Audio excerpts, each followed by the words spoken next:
Halamawana Exiles, we are 1 week into Path of Exile 1 Necropolis League. So what is it time for?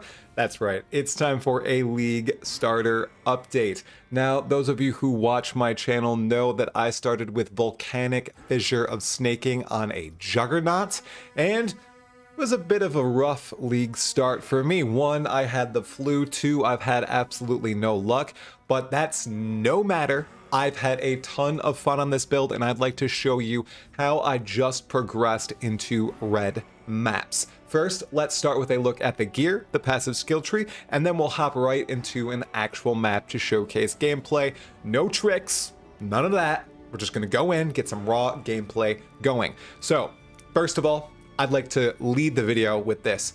Grinding Gear Games, please give us a mute MTX, or allow us to use the invisible buff effect on war cries. I don't like looking all shiny. I mean, sure, it might match the vibe that I've gone for because I've intentionally gone with all this cosmetic appearance for my Volcanic Fissure of Snaking, but I would love to be able to hide that cosmetic effect and stop this war cry from going off endlessly while I'm in the hideout doing inventory management and trading.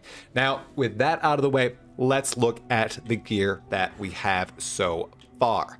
So, this build requires a few key pieces, because if you remember, originally I was going to go just with a two-handed axe, some strength stacking in there to try to scale up the damage. Well, my build is not a Necropolis friendly build because it does not use many rares. It actually includes many uniques, and when we talk about the future of the build at the end of the video, you're going to see that I'm actually going to need a lot more uniques, and they are expensive, as I'll show on the Path of Exile trade site. I'll actually show how expensive all these items are as well, just to give you an actual scope on how much you'll be paying if you'd like to try out this build. First is Brutus's Lead Sprinkler. If we are strength stacking and we're using Volcanic Fissure of Snaking, we're gonna go for fire damage snacking, and this final modifier on here adds 4 to 7 fire damage to attacks with this weapon per 10 strength. Means the more strength we get, the more fire damage our Volcanic Fissure of Snaking actually does.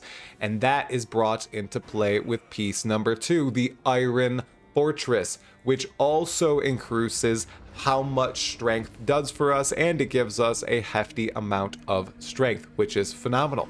It's also very easy to 6-link uniques this league with the Black Morrigan and one of the red beasts. It escapes my mind right now, but you can basically 6-link something for about 70 chaos, which is phenomenal. You do have to make sure that you have the 6 sockets though.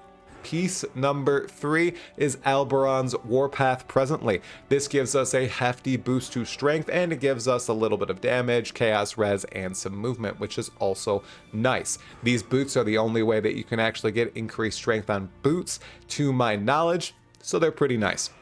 We have a few other pieces that we're going to have to get here. They don't have to be uniques, but we want strength on pretty much all our other gear. The 4th key unique that you need is the Red Blade Banner, because that makes our war cry always have infinite power.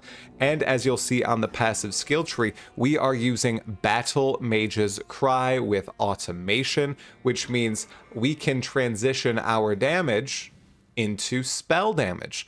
And with this Iron Will Keystone, strength damage bonus applies to all spell damage as well. We will be doing a hefty amount of damage with Volcanic Fissure of Snaking every time we have the Battle Mage's Cry buff on us, which says your attack damage is affected by increases and reductions to spell damage, and your critical strike chance is increased, and this is a crit-based build, as you saw on the passive skill tree. Now, there are lots of variations to the passive skill tree if you look on PoE Ninja. Even though there is a tiny amount of players playing Volcanic Fissure of Snaking, there are still quite a few, and they have all many variations to them. Mine goes up to here to get this mace cluster right here, goes all the way down, gets defensive and crit clusters along the way. We get the strength stacking little cluster right here, the war cry nodes right there, crit again here, and then we path all the way over here to get some more mace nodes, some jewels, max endurance charges, and this vital node right here, life and mana leech, which almost completely solves our mana leech problem, which is great. We're still working on mana. We're going to need some Elrion jewelry to help reduce the cost of Volcanic Fissure of snaking, as you'll see when we map.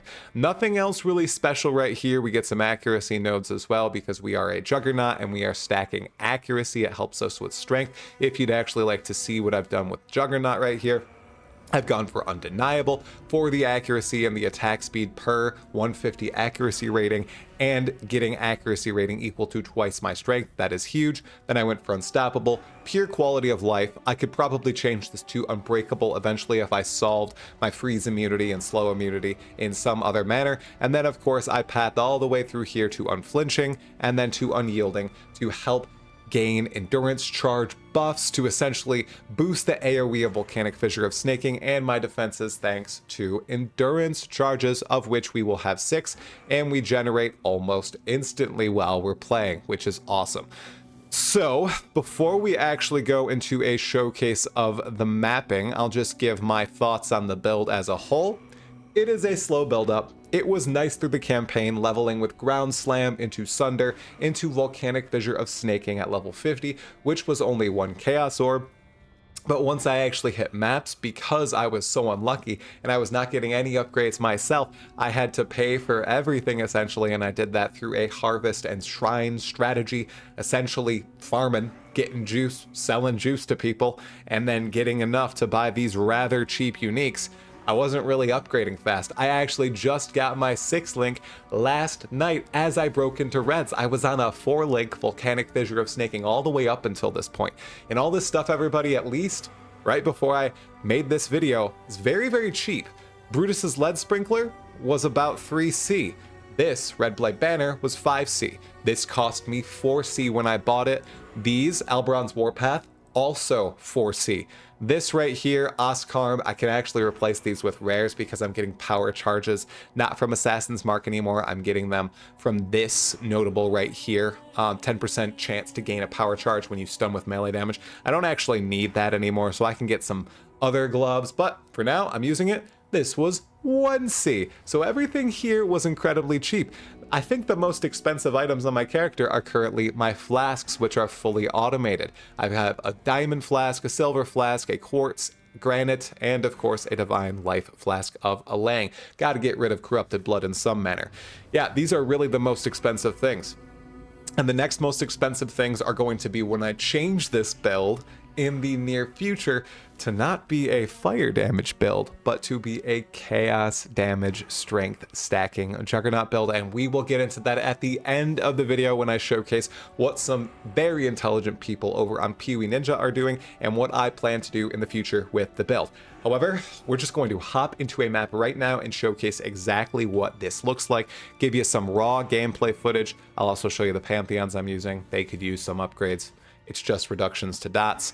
Okay, so we're just going to go with this map right here at Crimson Temple. 24% increased monster damage, Chaos Res, Elemental Res, ooh, recovery rate lessened, AoE lessened. Oh my gosh, so it's actually a pretty rough map on us. That's totally fine. We're going to go right in. We're going to have the Maven witness it. Do we get a nice mod? We do not get a nice mod, so we are just going to hop on in there and showcase exactly what it looks like. If we die, we die. That's unfortunate.